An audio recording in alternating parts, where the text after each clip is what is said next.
Hello students, मैं Mukesh एसटीके classes से आपका स्वागत है मेरे वीडियोस में। आज हम करने जा रहे हैं बीकॉम सेकंड सेमेस्टर के बिजनेस इकोनॉमिक्स के चैप्टर 8 को, जो कि है लॉ ऑफ रिटर्न्स और लॉ ऑफ वेरिएबल प्रोपोर्शन। आज के इस चैप्टर में हम लॉ ऑफ रिटर्न्स के बारे में पढ़ेंगे, लॉ ऑफ वेरिएबल प्रोपोर्शन और लॉ ऑफ स्केल्स के बारे में पढ़ेंगे। हम जानेंगे कौन कौन से एजम्पशंस हैं इन लॉ को बनाने के लिए और प्रोडक्शन फंक्शन में इन लॉ का क्या यूज़ है। ठीक है, चलिए बिना देरी के शुरू करते हैं। बात करते हैं प्रोडक्शन। सबसे पहले प्रोडक्शन का मतलब क्या होता है। प्रोडक्शन का हिंदी मीनिंग है उत्पादन। उत्पादन का मतलब है मैन्युफैक्चर करना या सर्विस को प्रोड्यूस करना, यानी नई वस्तुओं का निर्माण करना या नई उपज पैदा करना। ठीक है, शुरू करते हैं। It is the process of converting resources such as land, labour and capital into goods and services. Production का मीनिंग क्या है। प्रोडक्शन का मीनिंग है कि जब एक ऐसी प्रक्रिया जिसके अंतर्गत हम लैंड, लेबर, कैपिटल और गुड्स और सर्विसेज को बनाने के लिए इस्तेमाल करते हैं। दोबारा से, जब हम फैक्टर्स ऑफ प्रोडक्शन यानी उत्पादन के कारकों का, इसका मतलब है इनपुट्स का इस्तेमाल आउटपुट को in the form of product, वस्तुएं और सेवाओं को, गुड्स और सर्विसेज को प्रोड्यूस करने के लिए करते हैं, तो जो प्रोसेस है, जिस प्रोसेस को फॉलो करते हुए हम रॉ से फिनिश गुड बनाते हैं, को हम प्रोडक्शन कहते हैं। दोबारा से, उत्पादन एक ऐसा प्रोसेस है जिससे इनपुट्स के तौर पे हम फैक्टर्स ऑफ प्रोडक्शन का इस्तेमाल करते हैं, जैसे लैंड, लेबर और मेथड्स वगैरह का इस्तेमाल करते हैं, और क्या प्रोड्यूस करते हैं, गुड्स एंड सर्विसेज प्रोड्यूस करते हैं। तो जो ये प्रोसेस है जिसमें हम ऐसा करते हैं, उस प्रोसेस को प्रोडक्शन कहते हैं। अब आते हैं फैक्टर्स ऑफ प्रोडक्शन क्या होते हैं। फैक्टर्स ऑफ प्रोडक्शन जिन्हें हम इनपुट कहते हैं, यानी उत्पादन के कारक कौन कौन से हैं। सबसे पहले आता है लैंड।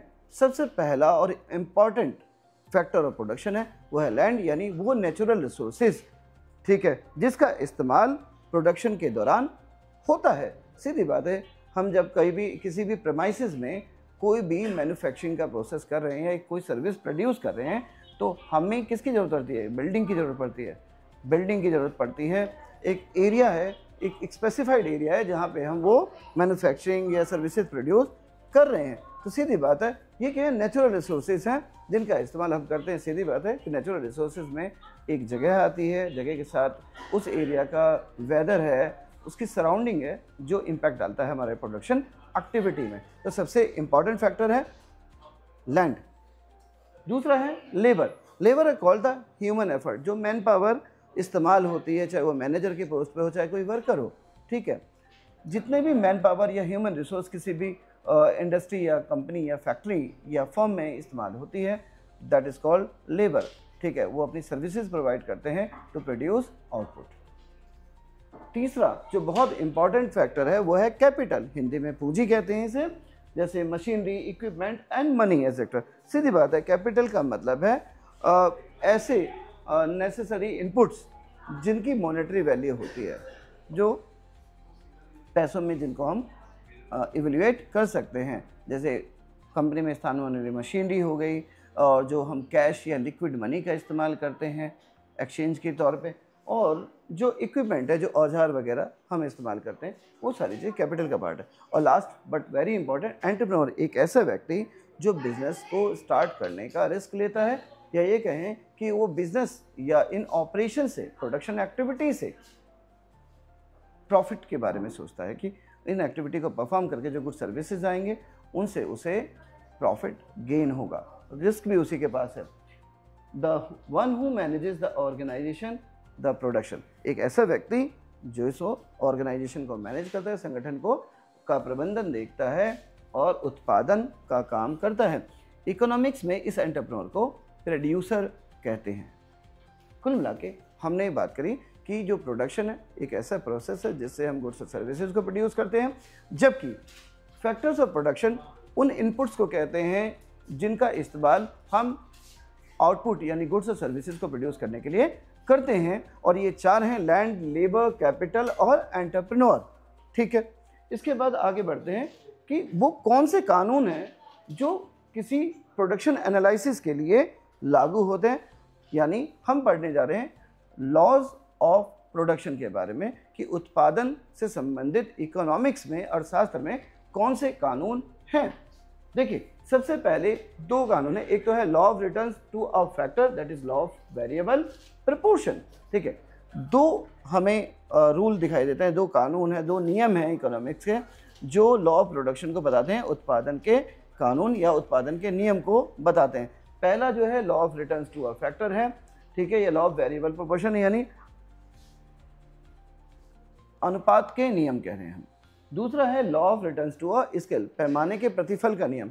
सीधी बात है, ये जो दो लॉ हैं दो डिफरेंट टाइम पीरियड में काम करते हैं। टाइम पीरियड का मतलब है एक लॉन्ग टर्म में है और एक शॉर्ट टर्म में। ठीक है, law of variable proportion short term में है, यानी जब हम प्रोडक्शन में सिर्फ एक इनपुट को बदलते हैं, बाकी के जो इनपुट्स हैं यानी बाकी जो फैक्टर ऑफ प्रोडक्शन है हम उनमें कोई बदलाव नहीं करते, सिर्फ एक फैक्टर में जनरली लेबर में बदलाव करते हैं और हम अगेंस्ट में क्या करते हैं, अपने आउटपुट में चेंजेस देखते हैं। वो चेंजेस किस तरह से होते हैं या क्या किस तरीके के इफ़ेक्ट दिखाते हैं, हम लॉ ऑफ वेरिएबल प्रोपोर्शन में इसे पढ़ते हैं।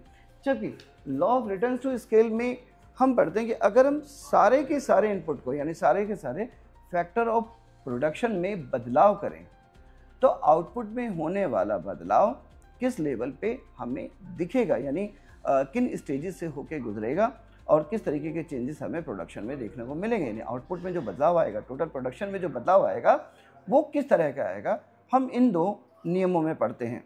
ठीक है, पहला नियम लॉ ऑफ वेरिएबल प्रोपोर्शन या law of returns to a factor और दूसरा है law of returns to a scale. चलिए अब इसके बारे में डिटेल में पढ़ते हैं। पहले पढ़ रहे हैं हम law of variable proportion. When the quantity of one factor such as labor is increased while keeping other factors such as land and capital constant, the total output increases initially but eventually starts declining after a certain point. अगर हम law of variable proportion की परिभाषा दें तो ये जो परिभाषा है उसके हिसाब से कि जब आप किसी एक फैक्टर की, हमने कहा चार फैक्टर देखे हमने, लैंड, लेबर, कैपिटल और एंटरप्रेन्योर। इसमें हमने माना कि अगर हम सिर्फ लेबर की जो क्वांटिटी है या लेबर का जो इनपुट है अगर हम उसे लगातार बढ़ाते रहें तो उसका असर जो है हमारे प्रोडक्शन लेवल पे तीन लेवल में बढ़ता है। पहले वो बढ़ती हुई दर से बढ़ता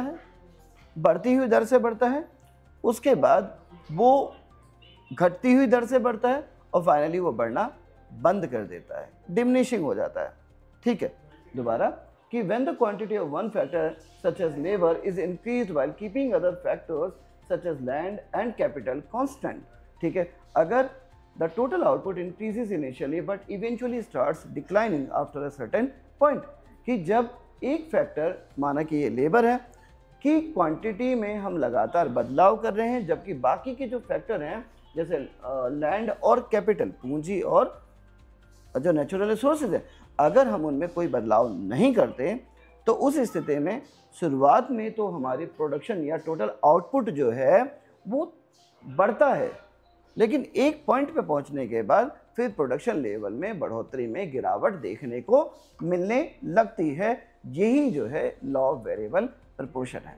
ये बेसिकली तीन स्टेजेस पे है, लेकिन इसको और डिफाइन करते हैं आगे कि जब ये लॉ बनाया तो हमने किस एजम्पशंस को फॉलो किया। एजम्पशंस अवधारणा यानी हम किन बातों को या किन परिस्थितियों को मान के चल रहे हैं। इस नियम को बताने से पहले हमने सबसे पहले माना कि the law applies in short run where at least one factor is fixed. देखो, सबसे पहले तो ये माना जाता है कि ये शॉर्ट रन में यानी अल्पकाल में है, यानी ये कम समय में उत्पादन बढ़ाने का एक तरीका है प्रोड्यूसर के पास, एंटरप्रेन्योर के पास एक तरीका जिसमें वो कम से कम एक फैक्टर को, लैंड, लेबर, कैपिटल और एंटरप्रेन्योर में डेफिनेटली एंटरप्रेन्योर तो वो खुद हो गया, ठीक है, के अलावा वो कैपिटल और लैंड को तो कम से कम फिक्स रख रहा है, करंट में नहीं बढ़ा रहा, वो सिर्फ जो बदलाव कर रहा है वो अपने लेबर में कर रहा है। ठीक है, यानी कम से कम एक फैक्टर को वो कांस्टेंट रखता है, एक फैक्टर में वो किसी भी तरीके का कोई भी बदलाव नहीं कर रहा। उस स्थिति में हम ये कहते हैं कि ये शॉर्ट रन पीरियड है। ठीक है, अब शॉर्ट रन पीरियड है तो ये लॉ यही बताता है कि कम से कम ये लॉ तब एप्लीकेबल है जब कम से कम एक फैक्टर ऑफ प्रोडक्शन कांस्टेंट रखा जाए, अपरिवर्तनशील रखा जाए, यानी एक फैक्टर में किसी भी तरीके का कोई भी बदलाव नहीं किया जा रहा है। Only one factor that is labour is variable while other remain constant. केवल एक ही जो फैक्टर है वो वेरिएबल है, वही जो पहले पॉइंट में कहा वही इसी पॉइंट में भी कहा जा रहा है। केवल एक फैक्टर दैट इज लेबर, जैसे कि लेबर यानी ह्यूमन रिसोर्स, केवल इसको बदला जा रहा है, बाकी और फैक्टर को नहीं बदला जा रहा। बदलाव का मतलब है परिवर्तनशील है, केवल एक है, लेबर को या तो बढ़ाया जा रहा है या लेबर को घटाया जा रहा है। इसके अलावा पूंजी में, लैंड यानी नेचुरल रिसोर्सेज में किसी भी प्रकार का कोई परिवर्तन नहीं किया जा रहा है। Technology remains unchange. जब हम लॉ ऑफ वेरिएबल प्रोपोर्शन में बातें हैं तो हम मानते हैं कि किसी भी तरीके के नए टेक्नोलॉजिकल बदलाव नहीं हो रहे, किसी भी तरीके की कोई नई तकनीक नहीं अपनाई जा रही। जो मेथड ऑफ प्रोडक्शन पहले था, जिन मशीनरी का इस्तेमाल किया जा रहा था, वही मेथड ऑफ प्रोडक्शन और मशीनरी आज भी इस्तेमाल की जा रही हैं उस पीरियड में जिसमें लॉ ऑफ वेरिएबल प्रोपोर्शन को हम एनालाइज कर रहे हैं। All units of variable factors are homogeneous same quantity. ठीक है, हम ये भी मान के चल रहे हैं कि जो वेरिएबल फैक्टर है, जैसे लेबर है, अगर हमारे सारे लेबर हैं तो इक्वली स्किल्ड है। हम ये मान के चल रहे हैं कि जो भी वेरिएबल इनपुट में हम बदलाव कर रहे हैं वो सारे इनपुट, उनकी मार्जिनल यूटिलिटी एक ही समान है, उनमें किसी भी प्रकार का अंतर नहीं है, उनकी योग्यता बिल्कुल एक जैसी है। दे आर उनकी जो परफॉर्मेंस है दे आर इक्वली लाइकली, एक समान है। यानी अगर एक लेबर स्किल्ड है तो दूसरा लेबर भी उतना ही स्किल्ड है और तीसरा लेबर भी उतना ही स्किल्ड है। ये कहने की कोशिश इस पॉइंट में की जा रही है कि जो वेरिएबल इनपुट्स हैं वो क्या है, दे आर इक्वली एफिशिएंट है, या ये कहें कि उनकी मार्जिनल यूटिलिटी बिल्कुल एक जैसी है, या उनकी जो मेथड है, काम करने की शैली है, वो बिल्कुल एक समान है। Output is measured in physical quantity not monetary terms. यहाँ पे लॉ ऑफ वेरिएबल प्रोपोर्शन में जो हम आउटपुट की बात करते हैं, दैट इज गुड्स और सर्विसेज जो प्रोड्यूस किया जा रहा है या जो उत्पादन हो रहा है, जो माल मैन्युफैक्चर हो रहा है, जो गुड्स प्रोड्यूस हो रहा है या सर्विसेज प्रोवाइड हो रही हैं, ये सारी चीज़ें नंबर में, क्वांटिटी में, मात्रा में कैलकुलेट हो रही हैं, मॉनेटरी वैल्यू में कैलकुलेट नहीं हो रही। यानी हम ये नहीं कह रहे हैं कि वो कितने रुपए का माल बना, हम ये कह रहे हैं कितनी संख्या में माल बन रहा है। हम इसके बारे में कंसीडर करें कि अगर हमने इतने लेबर प्रोड्यूस किए तो उतने लेबर लाने से अगर हमने और लेबर बढ़ाए तो उससे कितनी मात्रा में माल और ज़्यादा बनने की संभावना है। हम इस लॉ के अंतर्गत पढ़ते हैं जो कि है law of variable proportion. Now schedule table showing the 3 stages of law of variable proportion. देखिए, law of variable proportion basically 3 stages में, 3 चरणों में काम करता है।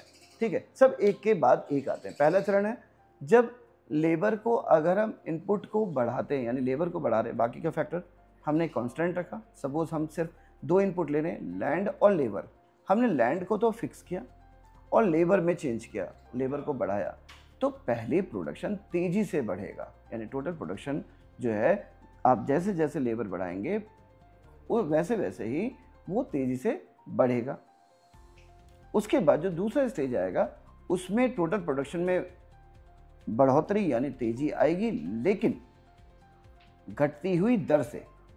यानी टोटल प्रोडक्शन पहले लेबर के मुकाबले में, यानी जो प्रीसीडिंग लेबर है, यानी ठीक पहले वाला जो लेबर है उसके मुकाबले में जो है आउटपुट, उसमें कम बदलाव आएगा या गिरती हुई दर से बदलाव आएगा। और अंत में जो टोटल प्रोडक्शन है उनमें गिरावट आने लगेगी। ऐसा क्यों होता है, हम इसके बारे में बात करेंगे। पहले टेबल को ठीक से समझते हैं जो हमने बातें कही। देखिए, यहाँ पे बताइए यूनिट ऑफ वेरिएबल जो कि वेरिएबल इनपुट है और टोटल प्रोडक्ट, ठीक है, कितना आ रहा है। अगर हम देखेंगे कि अगर सिर्फ एक ही लेबर का इस्तेमाल किया गया तो टोटल प्रोडक्ट जो है 10 आ रहा है, और मार्जिनल प्रोडक्ट जो है यानी लेबर जो है 10 यूनिट को सिंगल हैंडेडली प्रोड्यूस कर पाता है। ठीक है, और एवरेज प्रोडक्शन डेफिनेटली अगर आप टोटल प्रोडक्ट को 1 से डिवाइड करते हैं तो एवरेज आता है, तो ये 10 आ रहा है। ये स्टेज 1 है। ठीक है, अब देखिए, अगर आप 1 की जगह 2 एक लेबर और बढ़ाते हैं तो क्या होगा। जब सेकंड लेबर हमने बढ़ाया तो टोटल प्रोडक्ट जो है वो 25 हो गया। इसका मतलब जो मार्जिनल प्रोडक्ट है वो 15 हुआ। इसका मतलब क्या है कि जब दूसरा इनपुट आया तो एफिशिएंसी बढ़ गई, परफॉर्मेंस बढ़ गया 2 लेबरों का, और टोटल आउटपुट 20 ना होके 25 हुआ। यानी टोटल प्रोडक्शन में मार्जिनल यूटिलिटी जो है वो बढ़ गई 2 लोगों की, उनकी कैपेबिलिटी टू प्रोड्यूस गुड्स और ज़्यादा इंक्रीज हुई, और एवरेज जो प्रोडक्ट आया हमारा पर लेबर पे वो 12.5 आया। पहले कितना था, 1 यूनिट पे 10 का आ रहा था, लेकिन जब 2 लेबर हो गए तो 12.5 आया, तेजी से बढ़ा। जब हमने तीसरा लेबर और प्रोड्यूस किया तो क्या हुआ, तब भी हमारा जो आउटपुट है बढ़ा, 40 हो गया। यानी मार्जिनल प्रोडक्ट जो तीसरे बंदे के साथ आया, तीसरे लेबर के आने से जो मार्जिनल प्रोडक्ट है उसमें 15 यूनिट का चेंज आया, टोटल प्रोडक्ट तेजी से बढ़ा। अब एवरेज तो बढ़ा, लेकिन अब की बार भी बढ़ती हुई तरह से, घटती हुई तरह से बढ़ा है। बेसिकली यहाँ पे अगर देखा जाए तो एवरेज कम हो गया, ठीक है, ये कांस्टेंट है, ठीक है, डिक्रीजिंग आ जाता है। वैसे जब चौथा लेबर आया तो आउटपुट में बढ़ोतरी तो हुई, लेकिन सिर्फ 10 यूनिट की हुई। यानी पहले के मुकाबले में पहले कितनी हो रही थी, 15 यूनिट की बढ़ोतरी हो रही थी। अब की बार बढ़ोतरी तो हुई, लेकिन घटती हुई दर से। अब की बार बढ़ोतरी 15 यूनिट ना होके 10 यूनिट, यानी मार्जिनल प्रोडक्टिविटी भी देखिए 10 हुई, पहले 10, फिर दूसरे में 15, फिर 15, फिर 10, यहाँ पे गिरावट आ गई।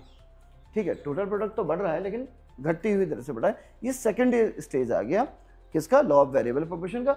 यहाँ पे डिमिनिशिंग रिटर्न्स आ रहा है। डिमिनिशिंग रिटर्न्स का मतलब है कि अगर आप लेबर को इंट्रोड्यूस कर रहे हैं तो उनसे होने वाला जो टोटल प्रोडक्शन है उसमें तो इंक्रीज होगा, लेकिन गिरावट के साथ प्रोड्यूस के लिए बेनिफिशियल स्थिति है। पांचवा देखिए, टोटल प्रोडक्शन में फिर से बढ़ोतरी हुई, लेकिन अब की बार 10 यूनिट ना बढ़ के सिर्फ 5 यूनिट बढ़ा। ठीक है, यानी मार्जिनल प्रोडक्टिविटी जो है लेबर की वो कितनी है, 5 यूनिट आई नए लेबर की। कुल मिला के एवरेज देखें तो पर यूनिट लेबर पे 11 का आया। एक समय ये कितना था, 13.3 था, अब घट के सिर्फ 11 यूनिट पर लेबर का एवरेज आया। लेकिन ये स्थिति भी अच्छी है।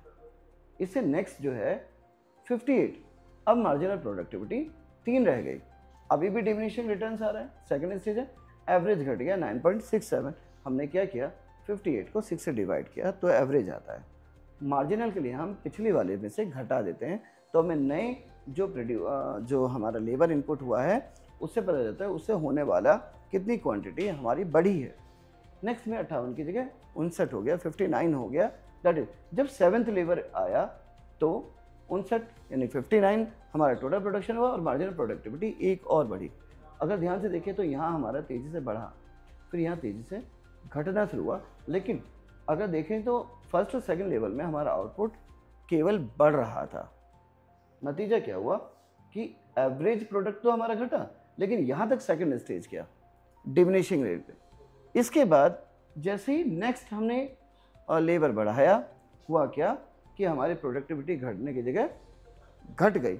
किसकी वजह क्या है, एक तो हमारे रिसोर्सेज आइडल रहने लगे, ठीक है, और जो उनकी प्रोडक्टिविटी है समय के साथ जो रेशियो है हमारा वो आइडल होने की वजह से लेबर हमारे आइडल रहने लगे, और वियर एंड टीयर की वजह से क्या हुआ, जो कैपेसिटी टू प्रोड्यूस है हमारी वो कम हो गई। नतीजा जो प्रोडक्शन है बढ़ने की जगह क्या हुआ, घट गया।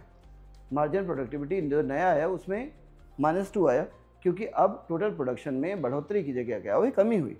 डेफिनेटली 59 इज़ द क्या होगा स्टैंडर्ड आउटपुट विच, जहाँ तक प्रोड्यूसर जो है अपने लेबर को बढ़ा सकता है। ठीक है, और ये थर्ड आ गया, स्टेज 3 है, नेगेटिव रिटर्न से, नकारात्मक रेट है।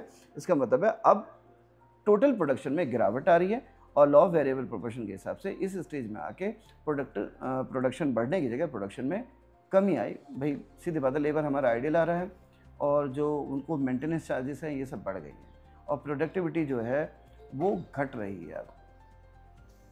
ठीक है, इसी तरीके से स्टेज 3 हो गया।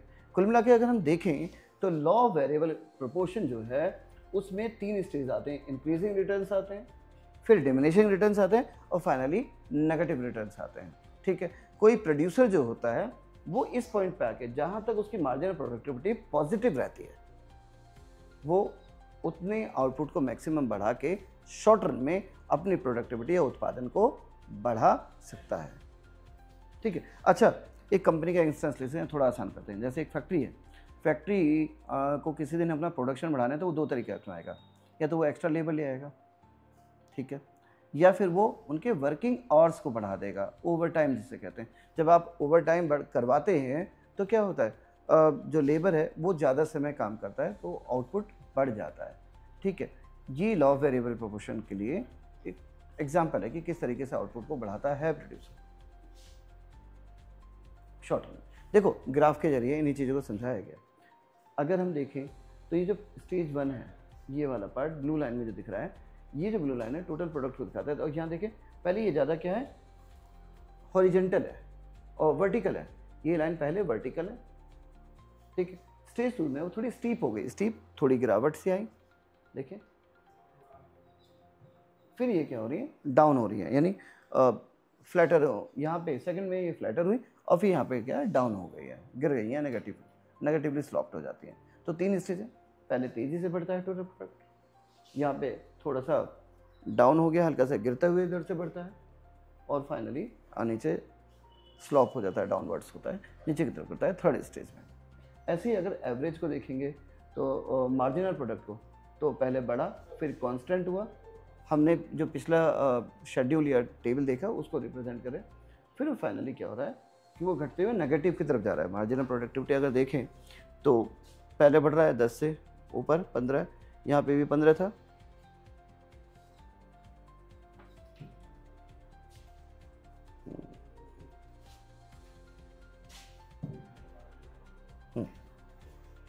फिर गिरा, फिर ये एक समय क्या हुआ, ये नेगेटिव पे चला गया, 0 से भी नीचे चला गया। जो लास्ट के हमारे थे 8, 9 और 10 यूनिट पे, 6 तक भी हमारा क्या था, 0 से ज़्यादा था। ये भी बढ़ाएगा, यहाँ पे भी बढ़ा सकता है, 7 लेबर तक भी बढ़ा सकता है। एवरेज देखिए, एवरेज बढ़ा बढ़ा बढ़ा और ये रहा। एवरेज हमारा पॉजिटिव है हर समय, क्योंकि टोटल प्रोडक्ट पे रहता है और टोटल प्रोडक्शन हमारा नेगेटिव तो नहीं हो सकता, टोटल प्रोडक्शन हमारा 0 हो सकता है बस, ठीक है। इसलिए एवरेज हमेशा पॉजिटिव रहेगा, ठीक है। बढ़ते हैं आगे। अब है 3 stages of law of variable proportion को समझते हैं थोड़ा theoretically. The law operates in 3 stages. ये 3 चरणों में जो ये नियम है काम करता है। पहला चरण है increasing returns to a factor. जब एक फैक्टर के बदले में एक कारक के बदलने से, बाकी के कांस्टेंट रखने से जो रिटर्न आ रहा है, जो टोटल आउटपुट है, उसमें तेजी से वृद्धि होती है, तेजी से बढ़ोतरी होती है और तेजी से उसमें ऊपर की ओर बढ़ता है। क्या विशेषता है इस स्टेज की? When additional unit of variable factor is employed, total output increases at an increasing rate. जब आप एक एडिशनल यूनिट को बढ़ाते हैं, इस्तेमाल करते हैं, उस स्थिति में तेजी से आउटपुट बढ़ता है। मार्जिनल प्रोडक्ट राइजिंग, अगर इस स्टेज में देखें तो जो मार्जिनल प्रोडक्टिविटी है, हर इनपुट के इंक्रीज के साथ, हर एडिशनल इनपुट के इंक्रीज के साथ तेजी से बढ़ता है। इसका मतलब है पर लेबर जो आउटपुट है वो बढ़ता हुआ दिखाई देगा, यानी एमपी हमेशा बढ़ेगा और टोटल प्रोडक्ट जो है रैपिडली बढ़ेगा, ठीक है, वर्टिकल ज़्यादा नजर आएगा। Better efficiency of labour due to the specialisation. होता क्या है, काम का जो रेशियो है, बंटवारा है, वो बढ़ जाता है और वो परफेक्शन और एक्सपर्टाइज को जो है लेबर हमारे शेयर कर पाते हैं कि उनको जो काम है वो अलग अलग बट गया है। ऐसा मान लीजिए कि अगर एक कंपनी है तो कंपनी में कोई पैकेजिंग का काम करने लगा, केवल कोई उसको प्रोड्यूस का काम करे, अलग अलग जो फंक्शंस हैं उनको प्रोवाइड कर दी गई, इसलिए ये तेज़ी से आता है। एक एग्जांपल दिया, if 1 worker produces 10 unit, 2 worker produces 25 unit, it means output is increasing at high rate. देखो, जैसा हमने शेड्यूल और ग्राफ में देखा भी था कि अगर एक वर्कर 10 यूनिट बना रहा है जबकि 2 मिला के 25 बना रहे हैं, तो इसका मतलब क्या है कि टोटल जो आउटपुट है वो तेज़ी से बढ़ा। मार्जिनल जो प्रोडक्शन एमपी है वो पहले यूनिट पे जहाँ पे 10 थी वो 15 हो गई। और तो ये दोनों किसके एग्जांपल है। और अगर एवरेज प्रोडक्ट की भी बात करें तो पहले सिर्फ एक लेबर के साथ 10 यूनिट का था और 2 यूनिट के साथ 12.5 का, 12.5 का था। इसका मतलब है ये कौन सी स्थिति को रिप्रेजेंट करा है? ये रिप्रेजेंट करा है इंक्रीजिंग रिटर्न्स को। ग्राफ में इस स्टेज में अगर हम देखें तो टीपी स्टीपली चल रहा था और एमपी इंक्रीज कर रहा था। मार्जिनल प्रोडक्टिविटी तेजी से बढ़ रहा था और टोटल प्रोडक्शन तो भैया बहुत स्टीप था, खड़ा था, वर्टिकल जो मैं बोल रहा था। सेकंड स्टेज पे जा रहे हैं। द लॉ ऑफ ऑपरेशन यहाँ पे सेकंड स्टेज है डिमिनिशिंग रिटर्न्स टू एज। देखो यहाँ पे टीपी बढ़ रहा है, एमपी में कमी आएगी, ठीक है, पर प्रोड्यूसर लेबर को फिर भी बढ़ाएगा क्योंकि उसके लिए बेनिफिशियल है, एवरेज में गिरावट आएगी। In this stage total production continues to increase.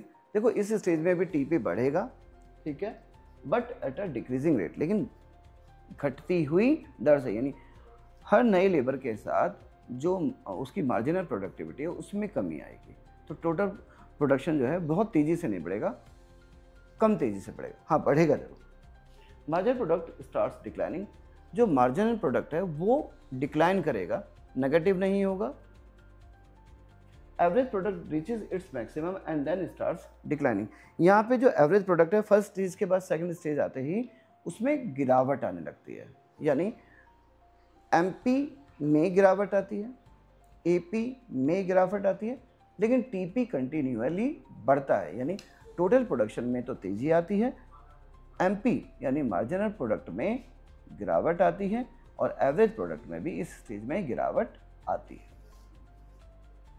Overcrowding of variable factors leads to inefficiency. ऐसा होता क्यों है कि जो वेरिएबल फैक्टर यानी लेबर की संख्या बढ़ गई है और उनके लिए क्या नहीं हो रहा, वो आइडल रहना शुरू हो रहे हैं, खाली हो रहे हैं, यानी कि भीड़ बढ़ गई है वेरिएबल फैक्टर की, इसलिए उनकी क्षमताओं का पूरा प्रयोग नहीं हो पा रहा है। इसी वजह से सेकंड स्टेज बन रहा है, दोबारा से भीड़ ज़्यादा बढ़ गई तो सभी लेबर को अगर 8 घंटे की शिफ्ट है तो 8 घंटे काम करने का मौका नहीं मिल रहा, खाली रह रहे हैं।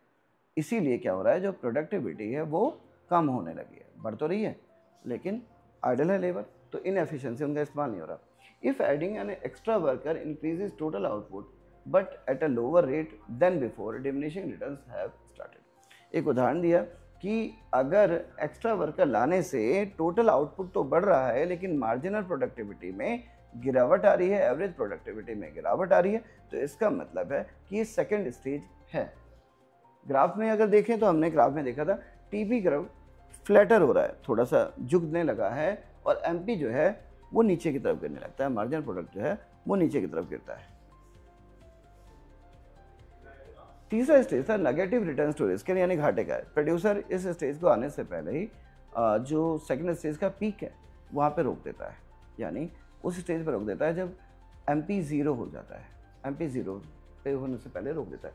इन this stage total product start declining. इस स्टेज में जो टोटल प्रोडक्शन है वो गिरावट आने लगती है, बढ़ोतरी दो स्टेज में क्या हो रही थी, शुरुआती तेज़ी से बढ़ा था, लेकिन इस स्टेज में क्या है, गिरना शुरू हो जाता है, कमी आने लगती है। Too many variable factor, example excessive worker in a factory create inefficiency leading to a fall in total output। बहुत सारे जो वेरिएबल फैक्टर है, जैसे बहुत ज़्यादा बड़ी संख्या में जो है वर्कर बढ़ गए हैं, नतीजा उनका इस्तेमाल नहीं हो पा रहा, इनएफिशिएंट हो गए, मतलब आप उसका सही उपयोग नहीं कर पा रहे हैं, नतीजा क्या हो रहा है कि आउटपुट में गिरावट आ रही है। एक उदाहरण देखते हैं, if adding an extra worker reduces the overall production negative returns to have started. कि इसे ऐसे समझते हैं कि अगर आप एक एक्स्ट्रा वर्कर और बढ़ाने से आपका जो टीपी है, टोटल प्रोडक्शन है, उसमें बढ़ोतरी की जगह गिरावट आ गई, कमी आ गई, रिड्यूस हो गया है आपका टोटल आउटपुट, तो ये स्टेज थर्ड स्टेज है, नेगेटिव रिटर्न्स टू स्केल है, ये वाली स्टेज है। ग्राफ में हमने देखा अभी तक कि इसमें टीपी भी फॉल कर रहा है, नीचे की तरफ गिरता है थर्ड स्टेज में, और एमपी तो डेफिनेटली नेगेटिव की तरफ चला जाता है, वो जीरो से भी नीचे चला जाता है एमपी। एपी जीरो की तरफ जाएगा, कभी भी एपी जीरो नहीं होता, ये ध्यान रखिएगा। टीपी और एपी कभी भी लॉ ऑफ वेरिएबल प्रोपोर्शन के हिसाब से जीरो नहीं होते, ये ध्यान रखना होता है। ना आखिर डिमिनिशिंग रिटर्न्स आते क्यों हैं, यानी सेकेंड स्टेज बनता क्यों है, हम इसे समझ रहे हैं। उसकी वजह है, सबसे पहले fix factor become overloaded, excess worker lead to inefficiency. देखो जो फिक्स फैक्टर था, लैंड था, ये जो मशीनरी थी, अब एक मशीनरी पे अगर ज़्यादा से ज़्यादा 4 लोग काम कर सकते हैं, पहले 1 करता था, 2 करता था, 3 करता था, 4 करता था, सीधी बात है 5वां 6वां क्या करेगा, कुछ नहीं करेगा, खाली रहेगा। दूसरी बात है कि मैक्सिमम यूटिलाइजेशन जो था फिक्स रिसोर्सेज का वो हो चुका है, इसी वजह से क्या है कि आउटपुट बढ़ने की जगह और कमी आने लगती है, क्योंकि वियर एंड टियर होने लगता है, नुकसान ज़्यादा होता है, ओवरलोड होता है, तो उसकी एफिशिएंसी गिरावट आ जाती है। Fix factor become overloaded, fix factor पे बोझ बहुत ज़्यादा बढ़ चुका है और एक्सेस वर्कर जो है किसी काम के नहीं होते, उनका कोई खास उपयोग नहीं हो पा रहा, इस वजह से डिमिनिशिंग रिटर्न आता है, यानी गिरावट आती है। डिक्लाइनिंग इन इनएफिशिएंसी, जो क्षमताएं हैं चाहे वो लेबर हो, वेरिएबल फैक्टर, चाहे फिक्स फैक्टर, दोनों की जो एफिशिएंसी है, क्योंकि उन्हें पूरा काम करने का मौका ही नहीं मिला, इसीलिए क्या होता है, उनकी क्षमताएं या आउटपुट कम होता है। टू मैनी वर्कर्स और machine in limited space reduce productivity. जब एक निश्चित दूरी में, एक निश्चित स्पेस में, एक निश्चित स्थान में अगर बहुत ज़्यादा वर्कर और बहुत ज़्यादा मशीनरी हो जाए तो उनकी जो उत्पादकता है वो कम होने लगी, यानी उनसे होने वाले जो प्रोडक्शन है, जो बेनिफिट हैं, वो कम होने लगेगा, रिड्यूस होने लगता है। इम्बैलेंस इन प्रोडक्ट फैक्टर प्रोपोर्शन, जो अनुपात है फैक्टर में, वेरिएबल फैक्टर और फिक्स फैक्टर का जो अनुपात है वो इम्बैलेंस हो गया है, असमान हो गया है। एक स्टैंडर्ड जो आदर्श या आइडल सिचुएशन थी या इक्विलिब्रियम वाली जो स्टेज थी वो हम पार कर चुके हैं। जो कॉम्बिनेशन था, कॉम्बिनेशन का मतलब है फिक्स्ड और वेरिएबल फैक्टर का जो रेशियो था, जो मोस्ट एफिशिएंट वाली सिचुएशन थी, हम उसे बिगाड़ चुके हैं। More worker than required for a fixed amount of a capital, मतलब ये सिचुएशन तब होती है जब आपके पास वर्कर ज़्यादा हो गए, जितनी ज़रूरत है उससे कई गुना ज़्यादा हो गए, तो जो डिमिनिशिंग रिटर्न देखने को मिला। और फाइनली पुअर कोऑर्डिनेशन, अगर समन्वय की कमी है, तालमेल की कमी है या तालमेल खराब है, तब भी आपको ये स्थिति देखने को मिलती है। Increase labour leads to mismanagement, जब श्रमिकों की संख्या जो है बहुत ज़्यादा बढ़ जाती है तो उनका जो रखरखाव है, उनका जो प्रबंधन है या उनके का जो प्रयोग है, उपयोग, वो प्रोड्यूसर सही से नहीं कर पाता। तो ये कुछ वजह हैं कि डिमिनिशिंग रिटर्न देखने को मिलता है।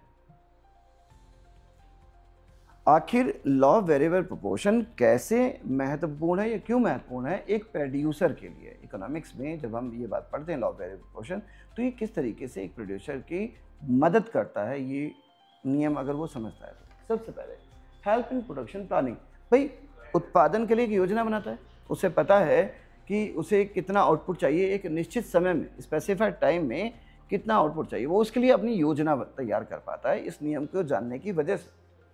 Firms decide the optimal use of resources, देखो ये नियम सबसे पहले यही मदद करता है कि कौन सा कितना बेस्ट हमारे पे इनपुट हम बदलेंगे कुछ फैक्टरों को चेंज किए बिना, कि हमारी ज़रूरत का आउटपुट हमें मिल सके डिमांड के अकॉर्डिंग।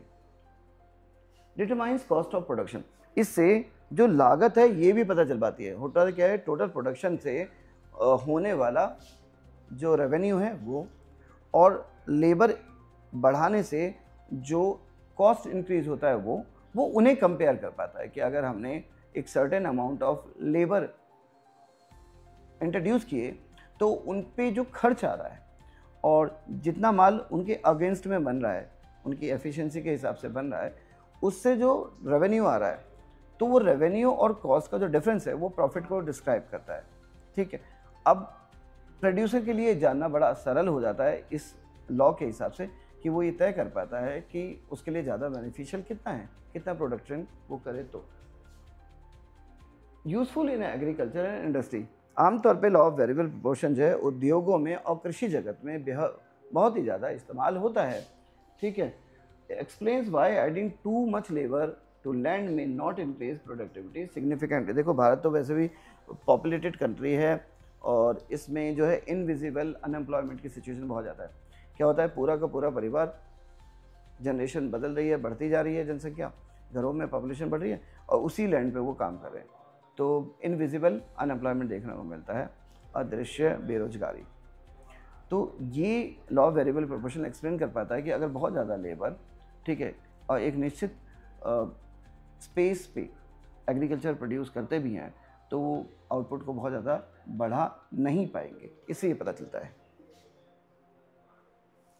अब आते हैं law of return to scale. Law of return to scale, पैमाने के प्रतिफल का नियम। देखो ये नियम लागू होता है जब आप एक स्टैंडर्ड इनपुट आउटपुट कॉम्बिनेशन को बना चुके हैं, मतलब कि जितने भी वेरिएबल फैक्टर हैं, चाहे वो और जितने भी फैक्टर ऑफ प्रोडक्शन है, लैंड, लेबर, कैपिटल, आप इनकी क्वांटिटी को ऑलमोस्ट डबल कर रहे हैं, ट्रिपल कर रहे हैं अपने आउटपुट को बढ़ाने के लिए। सीधी बात है, आप अपने बिजनेस को एक्सपेंड करने के लिए क्या करते हैं, इस बार आप जो है एक स्टैंडर्ड रेशियो जो है, एक रेशियो जो है लैंड का, लेबर का और मशीनरी का, उसको मेंटेन करते हुए इन इनपुट्स को डबल जब करते हैं तो किस तरह के चेंज हमें देखने को मिल रहे हैं टोटल प्रोडक्शन पे, रिटर्न टू स्केल ये बताने की कोशिश करता है। जनरली ये भी लॉ ऑफ वेरिएबल प्रोपोर्शन की तरह 3 स्टेजेस में, पर ये लॉन्ग रन में। लॉन्ग रन में क्यों? क्योंकि लॉन्ग रन को हमने कहा था कि शॉर्ट रन वो पीरियड ऑफ टाइम है जिसमें कुछ फैक्टर ऑफ इनपुट या फैक्टर ऑफ प्रोडक्शन जो हैं फिक्स्ड होते हैं और कुछ वेरिएबल होते हैं, ठीक है। लेकिन जो लॉन्ग रन जब भी हम बोलते हैं तो लॉन्ग रन में जितने भी फैक्टर्स ऑफ प्रोडक्शन है, लैंड, लेबर, कैपिटल, ये क्या हो जाते हैं? वेरिएबल हो जाते हैं, यानी सबको ही बदलाव करता है। तो प्रोड्यूसर क्या करता है, इसमें अगर डबल कर देता है तो भी उसे 3 स्टेज मिलते हैं। पहले तो टोटल प्रोडक्शन तेजी से बढ़ता है स्टेज 1 में, फिर एक कांस्टेंट दर से बढ़ता है और फाइनली वो उसमें गिरावट आती है।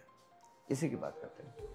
In the long run, when all inputs, land, labor and capital are increased in same proportion, the output may increase at increasing rate, constant or decreasing rate. ठीक है, this leads to 3 types of returns to scale. देखिए, long run में, दीर्घकाल में जब सारे input जो हैं, लैंड, लेबर और कैपिटल, इनको बढ़ाया जाता है उनके प्रोपोर्शन, अनुपात को मेंटेन करते हुए, ठीक है, उस स्थिति में जो हमारा आउटपुट है, उत्पादन है, प्रोडक्शन है, वो 3 तरह से इफेक्ट देखता है। पहले वो बढ़ता है तेजी के साथ, फिर एक मैक्सिमम को अचीव करने के बाद वो कांस्टेंट हो जाता है, ठीक है, और एक निश्चित समय, कांस्टेंट का मतलब है उसमें कोई बदलाव नहीं आता, और एक निश्चित समय के बाद उनमें गिरावट आने को मिलती है, ठीक है। इस तरीके से अगर कहें रिटर्न टू स्केल में भी 3 तरीके के हमें बदलाव देखने को मिलते हैं। पहला, increasing returns to scale, IRS। Output increases more than the proportion of input. Example, if input double, output triples, ठीक है। ये वो स्थिति है जहां पे आपने इनपुट को डबल किया, मानो दुगना कर दिया। इनपुट में लैंड, लेबर और जो मशीनरी है, आपने क्या किया, आपने इसके रेशियो को मेंटेन किया और इसको डबल किया, और अगर आपका आउटपुट डबल होने की जगह ट्रिपल हो जाता है तो इस स्थिति को हम कहेंगे, ठीक है। और ये स्टेजेस नहीं है, ये टाइप्स है। ध्यान से, लॉ ऑफ वेरिएबल प्रोपोर्शन में स्टेजेस थे, ठीक है, चरण थे कि पहले बढ़ती हुई दर से, फिर घटती हुई दर से टोटल प्रोडक्ट बढ़ता था, फिर टोटल प्रोडक्ट गिर जाता था। इसमें ये 3 टाइप है, 3 इफेक्ट देखने को मिल सकते हैं कि अगर आपने सारे ही इनपुट बदल दिए दोबारा से, ठीक है, तो उस स्थिति में आपको 3 इफेक्ट मिल सकते हैं। हो सकता है कि जो टोटल प्रोडक्ट है आपका तेजी से बढ़े, यानी जितना एक्सपेक्टेड था उससे भी ज़्यादा बढ़े, हो सकता है गिरती हुई दर से बढ़े, और हो सकता है कि कमी आ जाए। इंक्रीजिंग रिटर्न में ये कह रहे हैं कि अगर आउटपुट बढ़ रहा है उसी प्रोपोर्शन में, आउटपुट बढ़ रहा है और ज़्यादा तेजी से, जितनी तेजी से इनपुट में किया, जिस अनुपात से किया, तो उस स्थिति को हम क्या करते हैं, इंक्रीजिंग रिटर्न टू स्केल करते हैं। जैसे इनपुट को अगर हम डबल कर देते हैं और आउटपुट हमारा 3 गुना बढ़ गया, ठीक है। अगर पहले इनपुट में 100 यूनिट होते थे तो अब 100 की जगह 300 यूनिट अगर प्रोड्यूस हो रहे हैं तो हम कहेंगे कि ये इंक्रीजिंग रिटर्न टू स्केल है। नाउ, कांस्टेंट रिटर्न, जितना बदलाव इनपुट में किया गया उतना ही बदलाव आउटपुट में आया। यानी अगर हमने डबल कर दिया अपने इनपुट को तो आउटपुट में भी डबल का ही डिफरेंस आया। Output increases in the same proportion as input.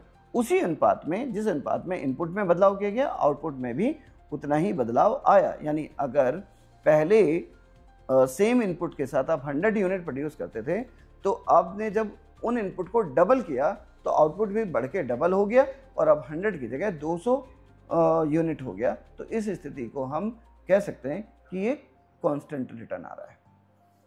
तीसरा, डिक्रीजिंग रिटर्न टू स्केल, कि आउटपुट में जो बदलाव है इनपुट के प्रोपोर्शन के मुकाबले में, इनपुट के प्रोपोर्शन के मुकाबले में कमी आ रही है। जैसे कि अगर इनपुट को माना हमने डबल किया और आउटपुट डबल ना होके सिर्फ हाफ हो, उससे कम आया, ठीक है।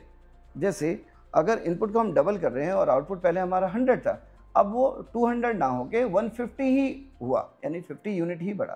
तो इस स्थिति में हमारा क्या हो रहा है, डिमिनिशिंग रिटर्न्स टू स्केल। यानी कुल मिला के अगर देखें तो रिटर्न टू स्केल में हमें 3 तरीके के इफेक्ट देखने को मिले। हो सकता है इंक्रीजिंग रिटर्न टू स्केल है, हो सकता है कि कांस्टेंट रिटर्न टू स्केल है, हो सकता है डिमिनिशिंग रिटर्न टू स्केल है। जबकि लॉ ऑफ वेरिएबल प्रोपोर्शन में ध्यान से देखें तो उसमें 3 स्टेजेस थे। पहला स्टेज था इंक्रीजिंग रिटर्न टू स्केल, दूसरा स्टेज था डिमिनिशिंग रिटर्न टू स्केल, और तीसरा था नेगेटिव रिटर्न टू, ठीक है, और नेगेटिव रिटर्न्स का इंक्रीजिंग रिटर्न्स, फिर डिमिनिशिंग रिटर्न्स, फिर नेगेटिव रिटर्न्स। ये 3 स्टेजेस थे लॉ ऑफ वेरिएबल प्रोपोर्शन में। वो किस में था? शॉर्ट रन में एप्लीकेबल था। उसमें सिर्फ एक फैक्टर, कम से कम एक फैक्टर को कॉन्स्टेंट करते थे। जनरली कहें तो सिर्फ एक फैक्टर को ही हम वेरिएबल मानते थे, अदर फैक्टर को फिक्स करते थे। जबकि जब हम रिटर्न टू स्केल करते हैं तो इसमें जितने भी इनपुट्स हैं, यानी फैक्टर ऑफ प्रोडक्शन है, वो सारे ही वेरिएबल चेंजेबल होते हैं, ठीक है, और उनमें बदलाव करके टोटल प्रोडक्शन में चेंज किया जाता है। और वो टोटल प्रोडक्शन में जो बदलाव हैं वो 3 तरह से दिख रहे हैं। पहला, या तो हो सकता है वो इंक्रीजिंग, वो जो है इंक्रीजिंग रिटर्न टू स्केल दे, हो सकता है वो डिमिनिशिंग रिटर्न टू स्केल और कांस्टेंट रिटर्न टू स्केल दे, हो सकता है वो डिमिनिशिंग रिटर्न टू स्केल दे। बढ़ोतरी तो हो रही है टोटल प्रोडक्शन में, लेकिन हो सकता है बढ़ोतरी बढ़ती हुई दर से हो, बढ़ोतरी समान रूप से हो, और बढ़ोतरी घटती हुई दर से हो। और एग्जाम्पल हमने लिया था कि अगर हम इनपुट को डबल कर रहे हैं और अगर आउटपुट हमारा ट्रिपल हो रहा है तो ये इंक्रीजिंग रिटर्न्स टू स्केल है। अगर हम इनपुट को डबल कर रहे हैं और हमारा आउटपुट भी डबल ही हो रहा है तो इसका मतलब ये कांस्टेंट रिटर्न टू स्केल है। और अगर हम आउटपुट को डबल कर रहे हैं और सिर्फ 1.5 टाइम हमारा क्या हो रहा है, जो आउटपुट आ रहा है, इनपुट हम डबल कर रहे हैं और आउटपुट सिर्फ 1.5 टाइम हो रहा है, तो इस स्थिति में डिमिनिशिंग रिटर्न टू स्केल हमें देखने को मिलता है। आते हैं कि आखिर लॉ ऑफ वेरिएबल प्रोपोर्शन और रिटर्न टू स्केल में क्या अंतर है, ठीक है। पहला अंतर है, ये शॉर्ट रन में हमारा law of variable proportion applicable है, जबकि return to scale law of long run में एप्लीकेबल है। लॉन्ग रन का मतलब वो पीरियड ऑफ टाइम जिसमें आपके जितने भी फैक्टर ऑफ इनपुट्स हैं उनमें सब में बदलाव किया जा रहा है। शॉर्ट रन का मतलब है कि जितने सिर्फ कुछ फैक्टर में बदलाव किया जा रहा है, कुछ फैक्टर फिक्स्ड है। इसका मतलब है लेबर को आपने चेंजेबल किया है, ये मान के चलते हैं कि केवल लेबर को चेंज करें, कैपिटल और लैंड में आप कोई बदलाव नहीं कर रहे, इसलिए शॉर्ट रन है। Factor of production, one factor is variable.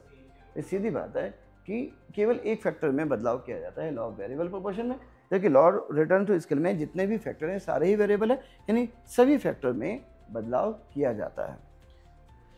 Output में बात करें, इनिशियली 3 आउटपुट हमें दिखते हैं, या तो वो शुरुआत में बढ़ता है फिर उसमें कमी आती है आउटपुट में।